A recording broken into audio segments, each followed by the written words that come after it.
Oh, this is so much fun. So welcome to Somebody Like You, which is so crazy because me and my amazing it's so weird to say you're my guest because we're supposed to be recording for a television show right now. And what happened was there was a time mix up. So we were like, hey, screw it. Do we just want to press record and do something for your podcast? So if you are just tuning in, this is my amazing co-host on practically everything else, Huggle Healer. Hannah, welcome in. This is just going to be a chat because anytime we talk, it's just an absolute treat. So, welcome aboard. What's going on? Tell the world what the hell you do. I like to sit here and poke Ben like a bear. Poke, poke, poke, poke, poke. Honestly, we just sit here and chitty chat. But for anybody who I've never met before, hi, my name's Hannah. I'm an evidential psychic intuitive medium. Ooh, that's a big old name for I basically talk to loved ones who are in spirit. And I also can pick up on information that my intuition guides me about somebody and their life and what's going on around them, and hopefully navigate those waters a little bit with them. That's what I do. Oh, that's it. That's all you do. That's That's it. it. Now, those are a bunch of like really cool words and a bunch of words that, unless I didn't know you for the past what feels like 10 years, but it's only been like 3 or 4, um, what Is I that a see, good thing? I'm sorry. Is that a good thing? it's the best thing. Okay. What I've noticed is you do so much more than that. And I've noticed like you help people sharpen their intuition or even help people start to believe they are able to tap into their intuition. So while you have all these amazing, or you, what's the right way to say it? While you explore all of the abilities you have and share them with the world, you help others do that as well, me included. So I just want to say thank you for all that you do there because you've changed my entire way I coach, the way I live, the way I treat others. It's all be I don't want to say it's all because of you, but you have certainly shaped my life in such a way that not many people have. And I want to throw it back to you, Ben. I know I'm a better medium and I'm better at using my intuition because my mental health journey has been well taken care of. Like it isn't something that I think people recognize how much in the line of work that I do, you need to be in the best mental health space and place so that you can stay neutral, because that's what we call it. When you're holding space for someone else and you're giving them a reading, it is my job to keep my personal stuff personal. Well, it can creep in if you haven't done the work. And even the best terms, and even if you have the best intentions, you got to work through that crap so that you can just be that clear channel so the information comes through and you're not bringing up your own stuff and inputting it onto someone else's reading. So your part in this journey for me has been huge. It's been amazing. I have my own wellness counselor that I've been going to, but there's just that connection that you and I have. Like you kind of get the work that I do. So when I bring something up, it's not like you look at me like, with the side of your eye. You understand it. It really helps me feel just comfortable being open and chatting. And I know my practice and the work that I've done is a lot more powerful, impactful because of the personal work that I've done. So thank you, Ben, for that. I appreciate it. Oh, well, you're absolutely welcome. Um, don't mind if I do. Um, but honestly, I want to ask you some fun questions because you make it an absolute point to say demystify the spirit world. And so I want to ask you just a couple questions like when you're doing readings, right? As a medium, let's just like demystify it. Like what is it you're doing as a medium? If you could be sitting across from the person, as you like to call them, sitters, right? If you could be sitting across from that person and be like, hey, all BS aside, this is what I'm doing, what would you say? Like, what is that conversation like? I'm playing telephone with your loved one. I'm playing psychic charades, I like to call it, basically, where your loved one is sitting in the room with us, present with us energetically, even if you're not in the same room with me. It's hard for folks to recognize, but energy is not contained into a physical form, right? This energy is then able to be in both rooms at the same time, but I'm able to pick up on that energy that's present with me and with you at the same time. And as they're showing me pictures or having me feel something in my body, or they're telling me something non-audibly, like a memory that I don't actually have. I just relate to you in the best case scenario I can when I know that you can't hear them, basically. That's just what it is, as if you just somehow I'm the only one with the headphones on. So I've got to tell you what I'm picking up and hand it over to you. The best case scenario. It's not always perfect, but you know, it lets you know they're around you. So, that is super cool. So then I think about it too, like, do you, this might be an unfair question, like you can't just like summon people's loved ones, right? Like you can't just be like, oh, this person wants to hear from his grandfather or her brother or her great grandmother or anything like that. It's just kind of like a my interpretation is it's just like a whoever comes through type of thing. So for myself as a medium, what I do is I put out an invitation to the spirit world. I literally, it's just like sending out a party invite or sending out an email like, hey, everyone's invited, come on in. But then I wait for whoever wants to step forward in that moment, who comes into my awareness. The doors open and loved ones will show up that people aren't even expecting. You know, all of a sudden you thought XYZ, you were going to sit down with me, is going to come through. In fact, this just happened the other day. The friend was visiting, they and I are just sitting there talking, and they know I'm a medium. So they're totally open to this conversations. You know, that loved ones will step forward. And someone from their childhood who they never expected to come through, who passed away when they were both in elementary school, stepped forward because we were talking about relevant information in their life about that time. And the loved one just gave me a little tap. And they literally tap in. And they give me a little tap on the chin. I'm like, oh, there's a young girl here. And we just started talking, and they knew I knew nothing about the loved one. And let her know that, hey, I'm here for your wedding, even though you never would have thought that I was around you. So yeah, I just send out the invite and we see who shows up. That's what, like that's so wild to think about. Is like because what that sounds like is you don't always know or anticipate the people that will come through because my very little under I say very little understanding, I feel like I should say it's my interpretation of the books I've read and all of those things, is that just because we may not have had a close relationship someone that would be their family members or best friends or stuff like that doesn't mean this is our first time experiencing a lifetime with them or whatever it may be. So like even if their relationship to us like feels insignificant during this lifetime, it doesn't mean that they're not coming to visit because we may have been best friends in a past life, or I may have been a father or a sister or something like that to them. So just because we can only remember them in this physical life, like they can still come through. So I guess that makes me want to ask the question, like, if somebody who feels insignificant, like why would that person be coming in? Are you able like I, are you able to almost pick up like why they're coming in? I think it's to show the intelligence of spirit, of exactly what you just said. That spirit wants to let us know that we are all connected, and to people that maybe we never even thought that we had that connection with. That just because, like you said, maybe they were a neighbor or they were just a friend in school, that recognition that we have impact. We matter. And we may think, oh, well, I don't have anyone in spirit around me, or I didn't have a close relationship to this person in the physical plane. So, who would come through, or why would they come through? Well, they come through to show exactly that you have a significant impact, more than maybe you would have ever realized, in someone else's life, and that's why they step forward. And you have a soul group, and you have a soul family, that it goes beyond the definition of the physical relationship, and they like to surprise you and let you know, hey, yeah, That you're pretty cool. that's why. So like that it has to inspire me to ask this question. And a warning to everybody, this is somebody's interpretation and their beliefs, not rock solid fact. This is a medium's interpretation. I'm trying to set up a safe space for you to answer this question, Hannah.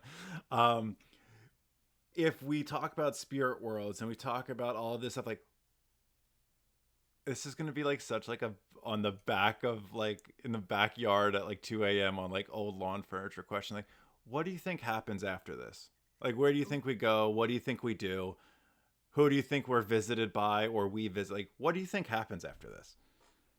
That's a great question. And I love that you gave that almost a preamble of, hey, this is just something to consider. This is based on my journey, my experience, and my interaction with the spirit world. And the best that I can to interpret the information the way that they sent it to me, they give it to me. And I can say I'm a forever student and I may think I know something. And all of a sudden the spirit comes through and goes, yeah, by the way, about that, let me change it up a little bit where you go, well, oh, okay. And I like to use the word pivot. We're pivoting. We're expanding our awareness. Something is shifting. So based on my current awareness of spirit and the way that they come through, I understand that I have a pinhole view.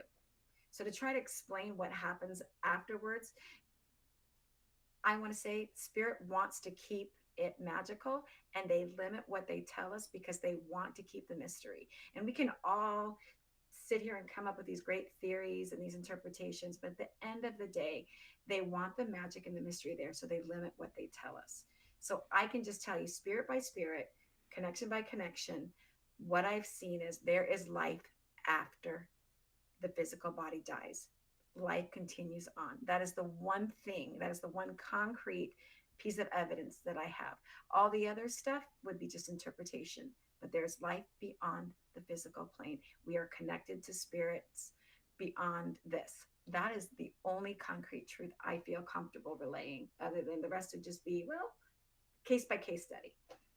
While I love that answer, and I feel like that is, I don't want to say the political answer because that feels really, I feel like that's the answer of not pandering to an audience, of being like, hey, I'm a medium, I know these things. And like, that's why I love you and what you do is I never feel like you're trying to come across as an expert of something. It's like, hey, these are just things I hear and I feel. And remember, everything's an interpretation of me. That's why you look for validation from your sitters and stuff like that. But now I want a mixture of the Hannah and a mixture of the medium. And if you feel comfortable, that's why I don't want to ask questions that you don't feel comfortable answering. Um, what do you like if you had to answer, like, what do you envision life after the physical being? And like, have fun with the answer. Like, this is Yeah. just, like I said, it could be vulnerable. You might not want to answer that. And so if not, totally understandable. But like, when you think of life after this, what is the vision you see? That's a great question. Like, where do I find comfort? Where do I personally find peace in my connection to the spirit world? Like, what happens after? I feel like everybody has their own heaven that they go to. Everybody gets to have their own experience energetically, what they want to create, what they want to have, what they want to experience. My grandfather, who passed, showed me a garden, and he was out working in this beautiful garden and showing me all around and showing me all these beautiful flowers, and it was absolutely magical. I've had someone else come through and they've shown me what felt like a very much a city dwelling and how they were living their lives and what they were doing with their time now is in spirit. I've had others come through just give me a feelings of love and just connection and being very much connected to what's going on in the physical plane. And it makes me feel comfortable to realize that I think I get to decide when I'm energy, how I want to spend my time, where I want to spend my time, how I want to interface. And I could actually create whatever world it is that I want to be in after this. You know I'm gonna ask this question. Okay. You know I'm gonna do it. So in this current expression of energy in this physical body, Yeah. what do you look forward to creating as your heaven? Mm. I only ask one favor. You Mhm. have to tell me the same. Sure, sure. Okay. Fair enough. If I were to create my heaven outside, first and foremost, just knowing all my loved ones will be around me energetically and I'm going to be able to feel them because I can already do that here. But now I want to believe that I'm going to be able to physically feel a connection to them, which is weird because you don't have a physical body. But I want that level of depth and connection to loved ones that I miss so much. I want to have that experience of wrapping my arms around my sister and feeling the warmth of our bodies and our hearts touch and blend. Like, I want to be able to have that soul connection, just that you just a hug of all hugs. And I want to go and do that with everybody who I've ever had the opportunity to know and love in some way, shape, or form who are no longer on this physical plane, but still be able to be actively involved and bug the crap out of my kids whenever I want on the physical world. Like that to me is what I would be looking forward to and want to be able to do. And I would be outdoors all the time, flying around. If I can just be, I don't think it, yeah, I'm outside. I dream about flying around and seeing things. So I want to be flying around in outer space and up in the skies and all around like I've got wings like a bird. And as you said all of that stuff, one, I love that vision. That's so beautiful. And two, when you brought up your sister, and I know obviously stuff about like your life and everything, but like when you mentioned just family members and big hugs, Hannah, I'm still getting it. I'm getting chills, like immense chills shooting down my back, my arms, my legs, like now back of my head, my ears, like it's everywhere. Um, so I don't know if this is where I get uncomfortable, right? Because I don't like portraying my interpretation, especially to a medium, because it's just kind of like it's always that imposter syndrome. Like, you're a certified mental health coach. You don't know what the hell you're talking about. But I know you want to cut me off, and I'm not going to let you. This is my show, Hannah, and you're listening to me. I'm in control of the cameras. And what I felt was like it felt like she was giving me a hug for asking the question. And then like it's like because you talk about like how you just like your interview, it's like a telephone call, and I kind of felt like you for a moment. I felt like I picked up the phone and like gave like helped give a direct line to, and I'm sure that's kind of what mediumship feels like. It's just like what a unique experience to be able to take off the phone and be like, hey, no, why don't you talk to them? And you have that ability, and you've helped me understand I have that ability.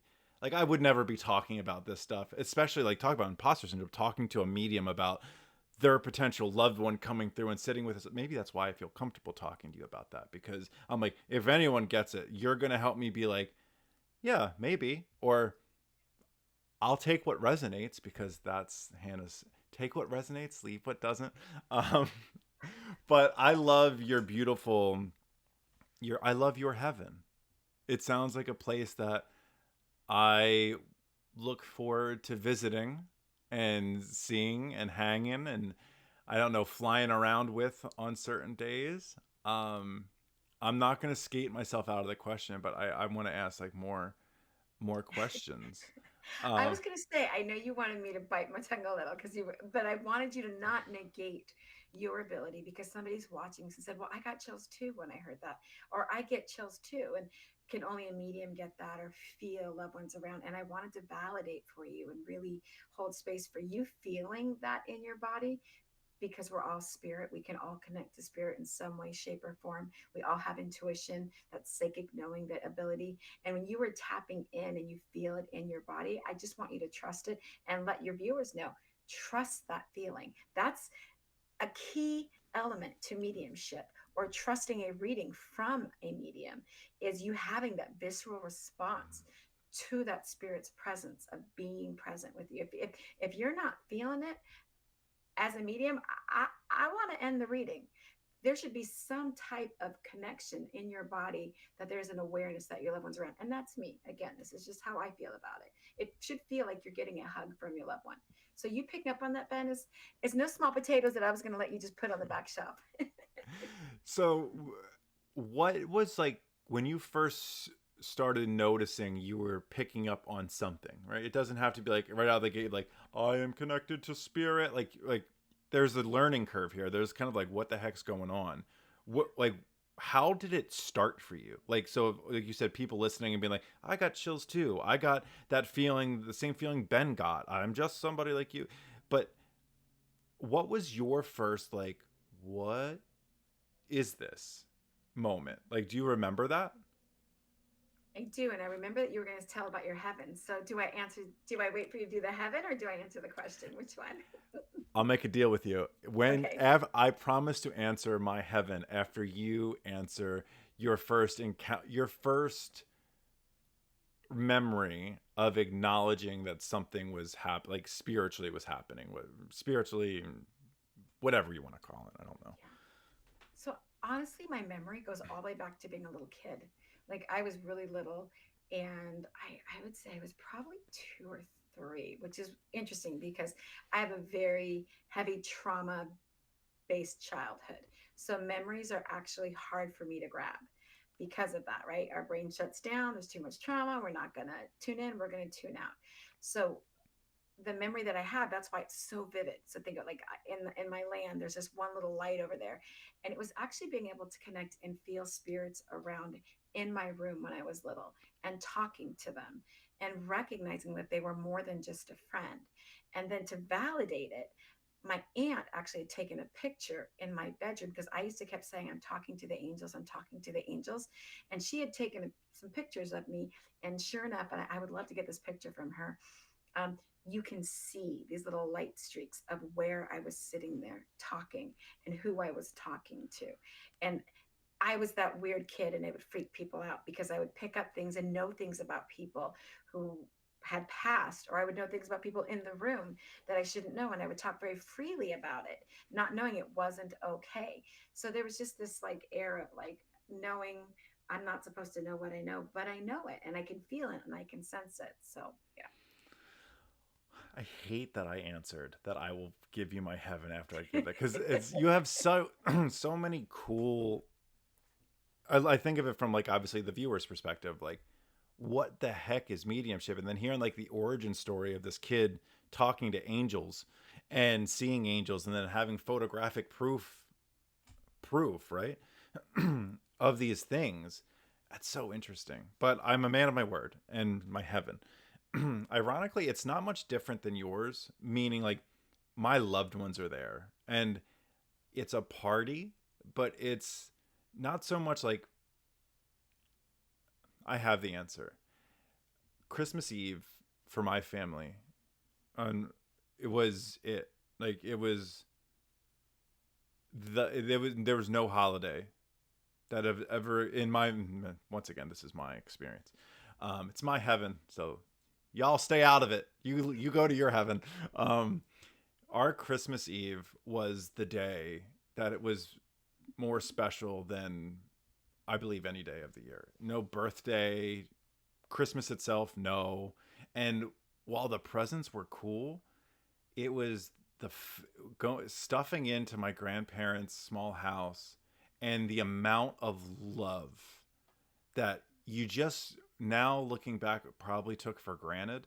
Um, because as we even got older, it was up until like we were older than like we were like in our mid 20s, and then until my grandfather passed. And even towards like the latter ages of his life, like you could tell he just wasn't comfortable anymore. But heaven for me will be Christmas.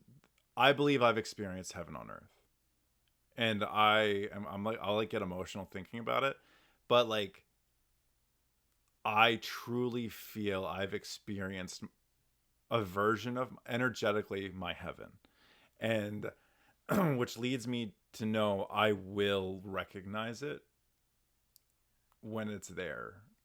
Or I have this feeling that time is just a construct on earth, and time and space is just, the cage we live in. Now it's a very massive cage. Um, but it was like heaven visited me while I was here. And I truly believe that my loved ones, especially on like the one side of my family that I'm super close with, it's just I've I'm in heaven. I like that's why like I think they say there's heaven on earth. I do believe right now I'm experiencing a piece of my heaven with my family. And so when I move out of the physical body, I feel it's just going to be that times a infinite. It's just going to be no separation. It's just going to be that feeling of absolute love, support, comfort. Like I feel music playing and my grandfather dancing to polkas and my nan sitting there and being as stoic and beautiful as she is, and like it's that's my heaven. Is, like I said, not much different than yours. It's surrounded by family, loved ones, and that hug with my Pat. It's gonna be it's gonna be the hug I'll never forget. I feel like I've already had it. Like, that's the thing, is like I'll never forget because it never stopped. He's always hugging. So, whew. Ooh, Don't get me to and cry on my own podcast. Jesus Christmas, Hannah. I love that. I love that, Ben. And it's so good for folks too to recognize too. Well, if they had people in their life though that maybe created trauma for them, right? Like, because I talk about having a traumatic past and childhood, and there's people who in the physical plane right now who are still even on this physical plane that I opt to not have a physical relationship with, right? Like, it's not good, doesn't serve my mental health here, so we've opted out. Well, I've had people ask me, well, does that mean in the spirit world, because you say we're all connected, that what if that loved one comes through or is going to be around me that was hell on earth for me, right? The other side of it. Am I going to have to deal with them? Am I going to have to be around them? And again, this is my loose interpretation based on my experience with the spirit world, is all of that stuff that was the crap is their ego. That's the physical body. That's the environment they were in. That's the lifestyle they were participating in, some choices that they made that helped them to become a better version of them in the spiritual world by going through that crap and being that crappy person in that crappy role, doing those crappy things, so that the more enlightened version of them can take back that information to their higher self, to that knowing, and have more empathy and compassion and just bring that light back and drop all the crap here. So while I say they will be around you, that crappy version of them doesn't come through in a reading. Even I mean, they'll acknowledge that crappy version of them so that you know it's them. But that's how I have that evidence for me, where they will come through and they come through as the best, most evolved version of them, stepping forward, recognizing and honoring that crap that they went through in order to be this version of them. Mm. I think that's really powerful for people to hear. Because a lot of us go through things, and the whole, like, how dare you kind of comes to mind. Like, and remembering, that's why I kind of asked you in the beginning about the after. Like, what do you think happens after? It's the purest form of energy. And I personally believe, once I said the books, research, and experiences I've had, I do believe that that energy is just pure love. And we come here to learn lessons. And sometimes that can almost feel like a cop out answer. Sometimes I feel like that's the easy, like, oh yeah, Earth is school, and then you graduate, and then you move on to the next lesson. Like, but I do feel that when I started taking that perspective and I started learning, I felt an evolution. So I think when it comes to the trauma, it's understanding a little bit how my mind helps the story. We were part of their evolution as they were a part of ours, and the whole soul agreement things, we agreed to that coming here, which can be a little trippy. Like, why would I ever agree to all of these horrific things that happened? And that, I don't want to discredit people on their trauma, because it sounds ridiculous that we would agree to these things. But when you learned from it and how it happened, quote unquote, for you, I learned pure love because you turn around and help other people through it. And it's turning that trauma into love, which is, it can get so cloudy and it can feel so terrible. But understanding that there's love buried in that, and maybe we had to go through it to learn how to express it to others, because now we're just part of other people's story. That's it. Like they say, the whole you don't get out of this alive, right? When we come in our bodies and we have this experience, we rough ride our bodies hard. We ride them till they die, ride or die, right? Until we die, and our bodies are going to pass away. We're going to learn and have experiences here that we couldn't have in the spiritual world. We can't have those experiences. That's why we're here. So we're going to go through some pretty big bumps. Now, I want to qualify to folks because this is where I think this gets uncomfortable and just giving folks something to consider. And that's what I like to say. I don't tell you what to feel, think, or believe. I give you something to consider. I don't think you necessarily chose to be, let's say, let's use the word DV. I don't think you decided that you were going to get in a relationship with somebody and they were going to sit there and pummel you. I think what we opened up to with this agreement was to have experiences that taught us compassion and a willingness to learn how to empathize for folks who've been through a lot of trauma.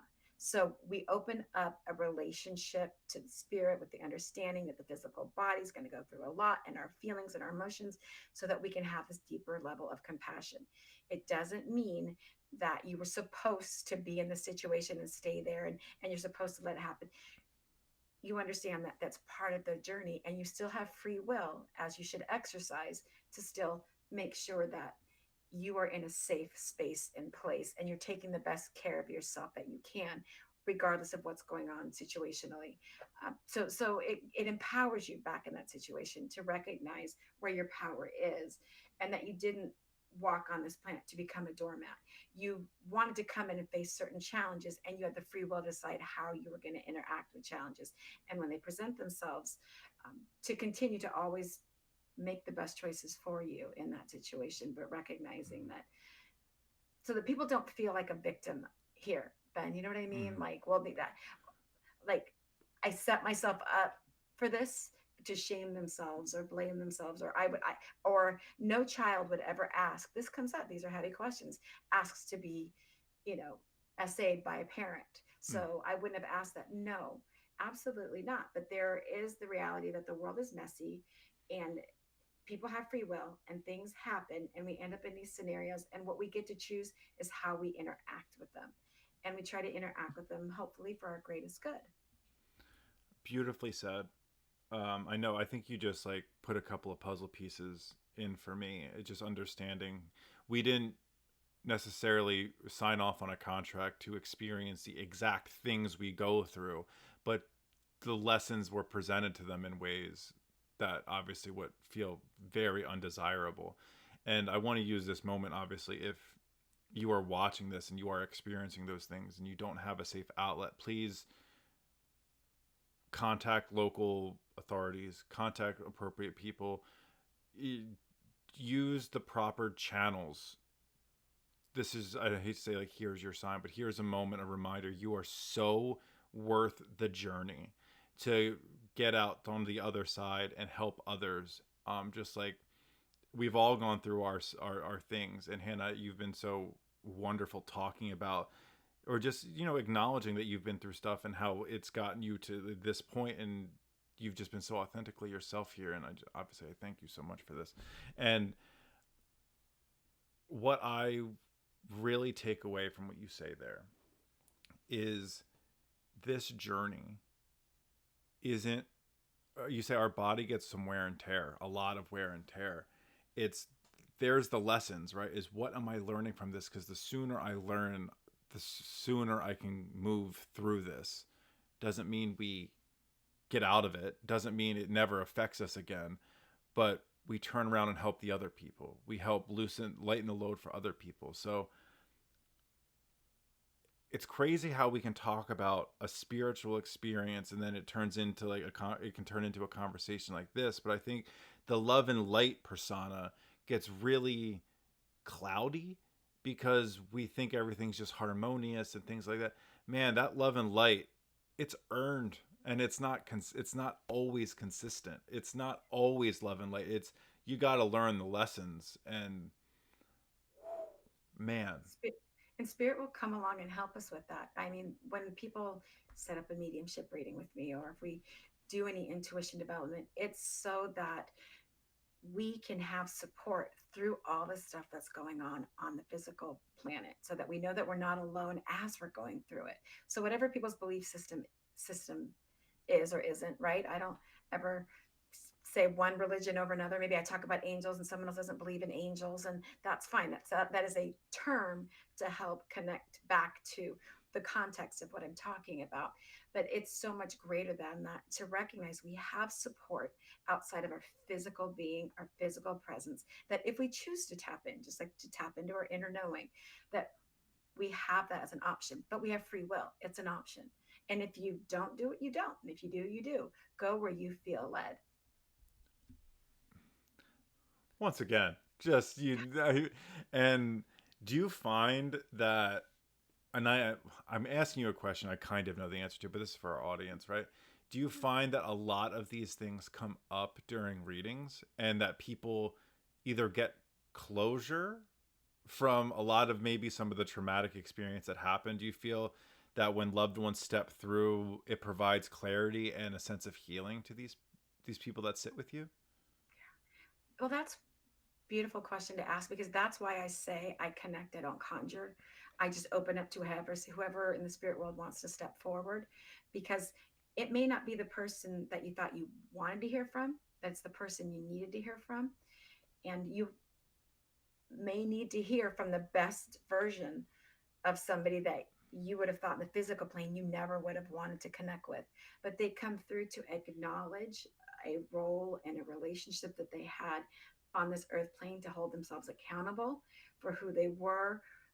And they will even offer you some type of peace, sometimes an apology, sometimes love, some mixture of anything in between to help you in your healing journey here on this physical plane. It's an amazing place to offer a closure for somebody that maybe they wouldn't have had on the physical plane otherwise. Oof. I had a I had a coaching call that almost something very similar happened, and we're working through a family member um, who neglected, at a young age and stuff like that. And I'm not going to give too many details because I work with this person. But long story short, we got to a situation in which we are like, if we had to sit with that, however old you were, right? We're gonna say 6 year old. If we were able to sit with that 6 year old, what are some of the things that you can offer them now through that you have? And there were things like strength and wisdom and love and compassion.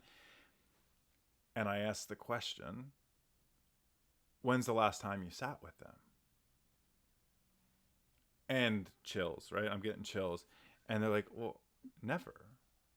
I've never sit with them. And I go, so remember, now you understand and quote unquote know better, but you're treating them the same way that this person treated them. But you have all of these tools, and I asked, where did you get those tools from? Well, because of the things I wasn't given. And this is where it gets really hard. I say we almost, and this is where people kind of want to punch you in the face sometimes. You go, who do we have to thank for you acquiring these skills? I say, one is always you. You, but someone taught you what you didn't want to be. Someone taught you all of these lessons. Now, it might not have been the way we wanted to learn, you think we should have learned, but it's like having those calls, right? It's like when someone steps through, I'm like, what if this is them coming through and saying, I'm sorry, but look at you now, all that we were able to work through and talk and teach each other because the lesson was learned. Now you've gotten to your place where we can sit and have a conversation. You get a mediumship reading, you have a coaching session, and now we ended up in this place in which we're going to get that resolve. We're going to get to that place of like, finally, what you wanted and you feel you deserved, like, is now. So, like, I know you've given me a lot through mediumship. I know, and this was before someone's like, "Hey, they're friends. You can't read a friend and this and that." This before you really knew anything about me, you've given me so much closure on their energy's doing okay, and the things that happened to them here are okay. And so that's just kind of a long rant to kind of sit like, you provide so much clarity for people and healing. Well, if folks recognize that no spirit is saying that trauma doesn't suck and that the earth is not absence of trauma, and we are all going to experience trauma. And if you are still mad or sad or angry, I want to let you know you can bring that to the spirit world. Folks will ask me, well, then if this is the evolved version of them, or then am I still allowed to be mad at them? Because I'm still mad. This hurt. This isn't okay. I don't even want to talk to them. And if you don't want to talk to them, I want to tell you, I always say this in readings, you have free will. You tell them, step back. No, thank you. And spirits are 100% respectful and they'll do exactly that.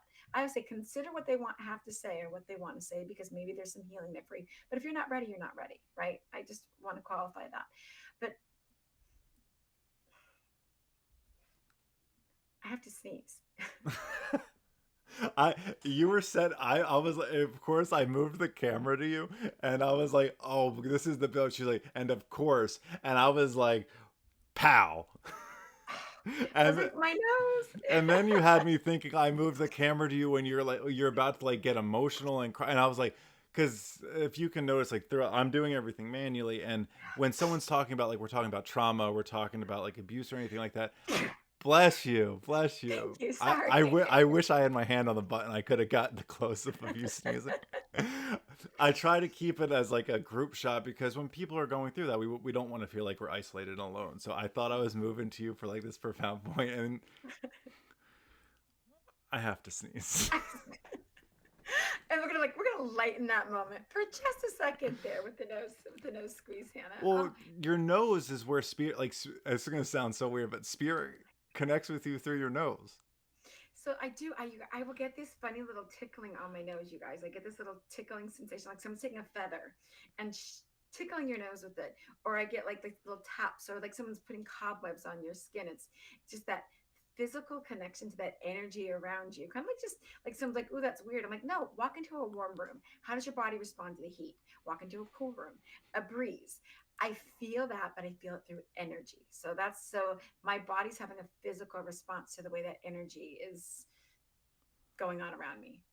Okay, so I think this is really cool. This is what is energy to you? Like when you're feeling like the tickling of the nose, that's energy. The tingling, that's energy. Like how would you define if this is the question. How would you define Ben just asked the question.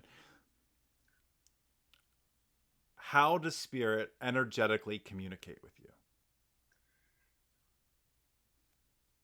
Every possible way, shape, or form they can. Like they will let me feel them.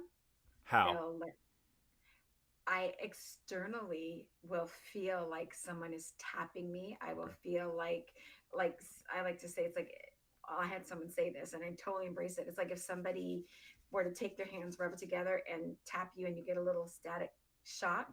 I feel it like that. That's how my body responds to the energy. That's how they get my awareness. The other thing I like to say is that if someone holds a hand next to their face and you press, now press there for about 2 or 3 seconds and then pull away. And if you close your eyes, you notice how you still feel like you're feeling it, even though it's not there? That's what I feel like from the spirit world. When I say they touch me, I'm like, it feels exactly like a leftover touch.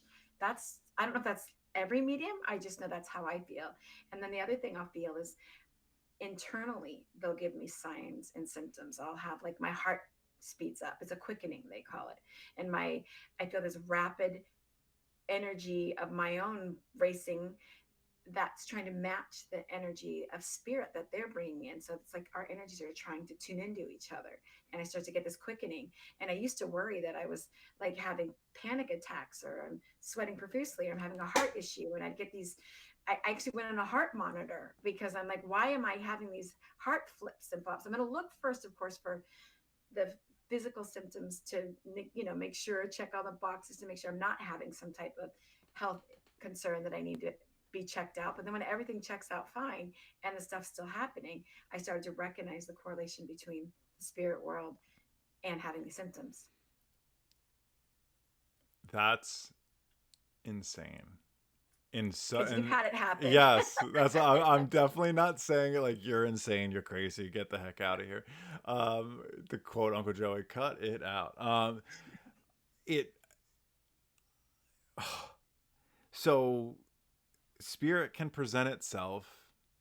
Oh my gosh, if you're watching my like my wheels spin right now, or if you're listening to my wheels spin. Um, Anxiety is energy. This sounds so. If it's like yeah, no, duh. But like it's noticing that anxiety is energy. It's how we're perceiving the energy. And it took you a while to understand, like, it's talking to me. And then once you realize it was talking, now I'm painting your picture. Add the, please take the brush when I'm getting there, or when it's time. Um, then you started listening and you started changing your perspective, your perception. And do you still do you still feel it as anxiety, or do you now internalize it as this is spirit? I ask, I say, if this is of me, um, let me see. And if not, leave it be. Like I actually have that little saying to myself, preschool teacher, I got to have my little chimes, my little rhymes. But it opens up to the, and then I sit with it and see. And I'm like, okay. And then spirit's intelligent because this is an intelligence. Say, move in and come and moving quicker to me.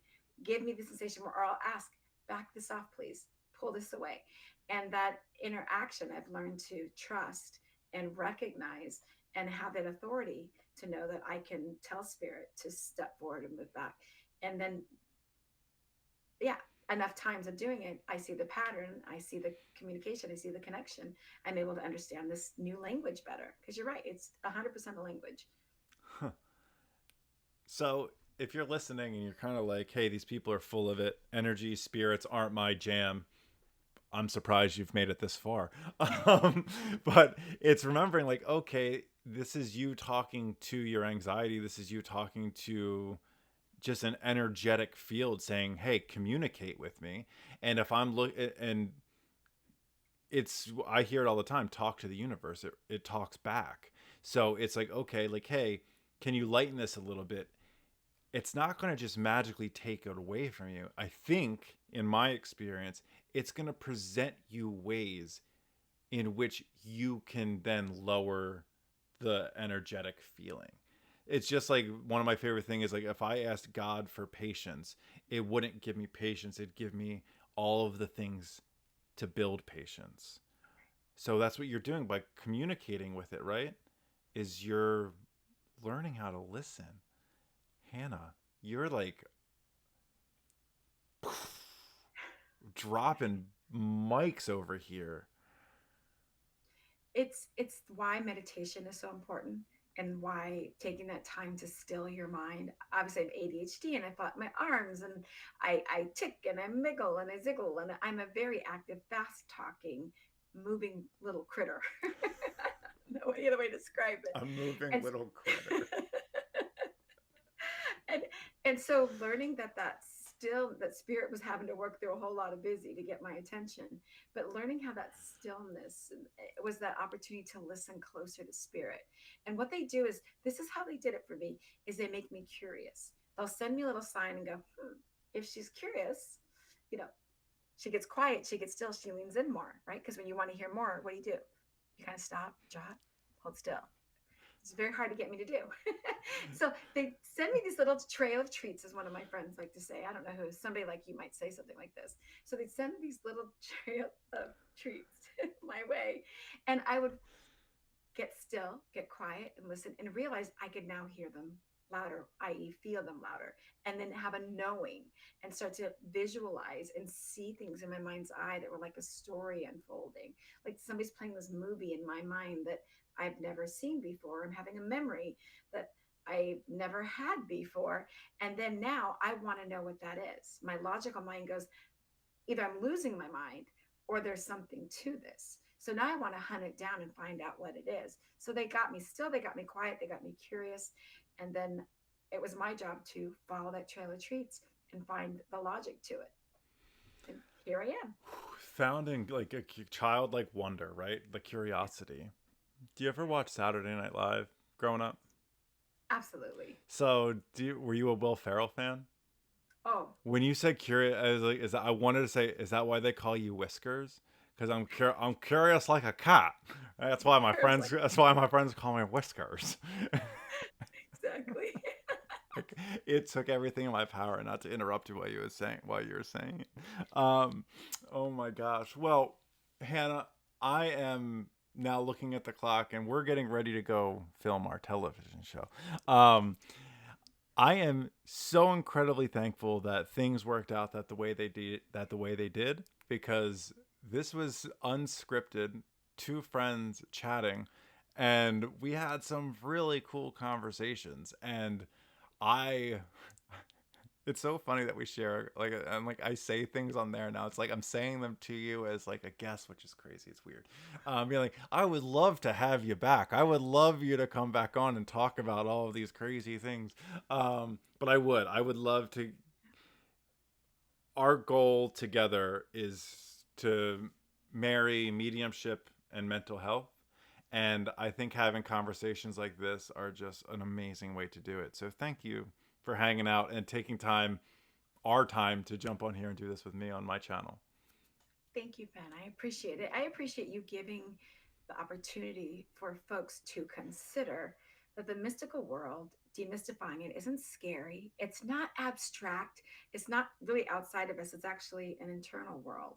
And just understanding our internal better by recognizing our role in the external, and how it all meshes together. So thank you for exploring these topics with me. And I'm definitely coming back on. And like you said, because I got to film a show with you. So Well, we do this on our show too. So where do people find you? If people listen to you and they're like, I need a reading because she sounds flippin' amazing.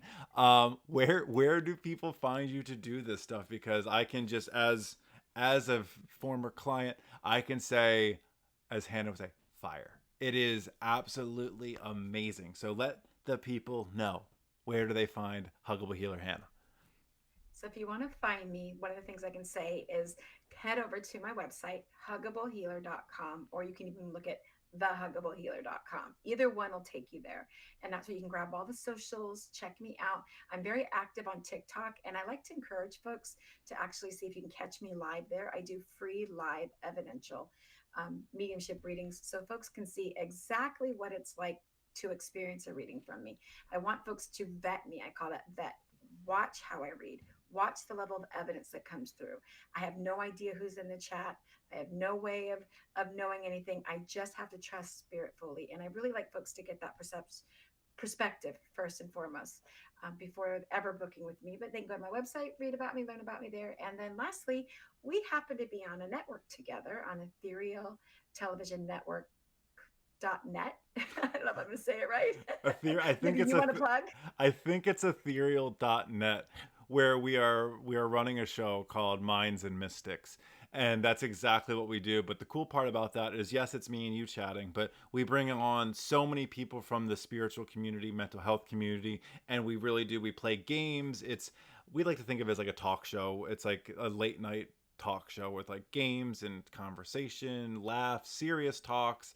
But yes, so that's the project we do together. If you loved what you heard here, please just subscribe, like, share. Also, remember, go over to thehuggablehealer.com and go visit all of the things, because she is the real deal. And if you are fortunate enough to jump on one of her lives, which I've never met a better community building human or soul in my life, and makes people feel so welcome, so loved, so heard, so safe, the Huggable Healer does it. The name does you justice. And so yeah, if you can jump on over there to her ticky tacky, as she likes to say it, you are just being introduced to an absolute gem of a soul, beautiful human being. And I cannot thank you enough, Hannah, for hanging out and doing this damn thing with me. Thanks, Ben. For the Hannah way, I only know how to end it. I only know how to end a show with Hannah in one way, and that's, Hannah, take it away. Okay, here we go, you guys. So, with love, count you out. 5, I love you. 4, I love you. 3, I love you. 2, I love you. 1, I love you. Until next time. Bye, guys.